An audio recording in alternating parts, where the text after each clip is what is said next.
السلام علیکم پیارے بچوں، مجھے امید ہے کہ آپ بالکل خیریت سے ہوں گے۔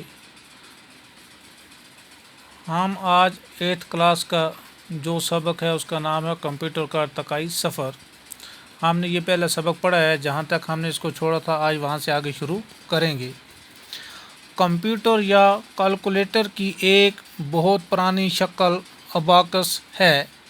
اباکس لکڑی کے ایک چوکور فریم میں باندھے تاروں میں پروئے لکڑی کے گول گول گٹھوں کا نام ہے۔ کہتے ہیں یہ کیلکولیٹر کس کا نام، کیلکولیٹر جو تھا پہلے زمانے میں وہ کس کی شکل میں تھا، اباکس ہے نہیں۔ اباکس جو تھا کہتے ہیں وہ کس سے بنایا جایا تھا، کہتے تھے لکڑی کے گول گول گٹھے بنا کے اس میں کیا کیے جاتے تھے، پروئے جاتے تھے، اور اسی سے یہ کیا کرتے تھے، حساب کتاب وغیرہ کرتے تھے۔ ہر تار میں 10 گٹھے یا موتی پرو دیے جاتے تھے۔ کہتے ہیں کہ ہر گٹھے میں کتنے موتی پروئے جاتے تھے، 10، جن کے ذریعے جمع کرنے یا گھٹانے کا کام آسان ہو جاتا ہے۔ کہتے ہیں اس سے کون سا کام آسان ہو جاتا تھا، یا جمع کرنے کا یا گھٹانے کا، مطلب تفریق کرنے کا کام آسان ہو جاتا ہے۔ اباکس ہزاروں سال سے چین اور مصر میں استعمال ہوتا رہا ہے۔ کہتے ہیں یہ اباکس جو ہے یہ کتنے سالوں سے، ہزاروں سالوں سے کہاں پہ استعمال کیا جاتا تھا، چین اور مصر میں استعمال ہوتا رہا ہے، اور آج بھی بہت سے ملک کے دکاندار اس کا استعمال کرتے ہیں۔ کہتے ہیں آج بھی بہت سارے ایسے ملک ہیں جو کس کا استعمال کرتے ہیں، اسی اباکس کا استعمال کرتے ہیں۔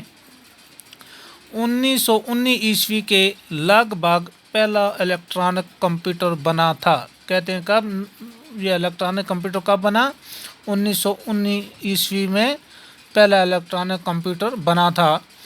دوسری عالمگیر جنگ میں فوجی مقاصد کے لیے کمپیوٹر کی ضرورت محسوس کر کے اس سے جدید کاری پر زیادہ توجہ دی گئی۔ کہتے ہیں جب دوسری عالمگیر جنگ ہوئی تو اس کے بعد کس کے لیے، فوج کی مقاصد کے لیے کمپیوٹر کی ضرورت کیا کرنے لگے، محسوس کرنے لگے کہ اس کو کس طریقے پہ جدید طرز پہ بنایا جائے، اور ایسے کمپیوٹر بنائے گئے جو صرف ریاضی کے سوال ہی حل نہیں کر سکتے تھے بلکہ ان کی یادداشت بھی میں بہت سی معلومات ریکارڈ بھی کی جا سکتی تھیں۔ کہتے ہیں کہ اسے صرف خالی حساب اور کتاب نہیں کیا جا سکتا تھا بلکہ اس میں کیا کی جاتی تھی، جو چیز بھی اس پہ کی جاتی تھی اس کو مطلب ریکارڈ کے طور پہ بھی اس میں کیا ہوتا ہے، رکھی جاتی تھی۔ آج کے زمانے میں ایسے کمپیوٹر ایجاد ہو چکے ہیں۔ کہتے ہیں کہ آج کے زمانے میں ایسے کمپیوٹر ایجاد ہو چکے ہیں جو شطرنج کھیل سکتے ہیں، جو کیا کر سکتے ہیں، شطرنج، یہ بھی ایک گیم ہے۔ تو کہتے ہیں کہ جو شطرنج کھیل سکتے ہیں، موسیقی کی دھن بنا سکتے ہیں، مطلب یہ گانے جو گاتے ہیں اس میں جو ساز وغیرہ ہوتی ہے کہتے ہیں وہ بھی بنا سکتے ہیں، مصوری کر سکتے ہیں، اور ریاضی کے پیچیدہ سے پیچیدہ سوال 1 سیکنڈ کے 1000ویں حصے میں حل کر سکتے ہیں۔ کہتے ہیں کہ 1 سیکنڈ میں کہتے ہیں کہ 1000ویں حصے کے سوال بھی کیا کر سکتے ہیں، حل کر سکتے ہیں۔ جدید کمپیوٹروں کی کارکردگی کا اندازہ آپ اس طرح کر سکتے ہیں۔ کہتے ہیں کہ آج جو جدید کمپیوٹر بنائے گئے ہیں ان کا اندازہ آپ اس طرح سے کر سکتے ہیں کہ کمپیوٹر ریاضی کا کوئی ایسا مسئلہ جس میں کم از کم 10 لاکھ جمع تفریق اور ضرب تقسیم کرنے ہوں، چند سیکنڈ میں اپنی یادداشت میں ریکارڈ کر کے اس کا حل بنا سکتے ہیں۔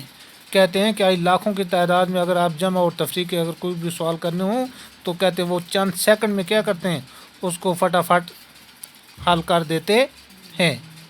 والسلام، آج اتنا ہی، کل انشاءاللہ یہاں سے آگے شروع کریں گے۔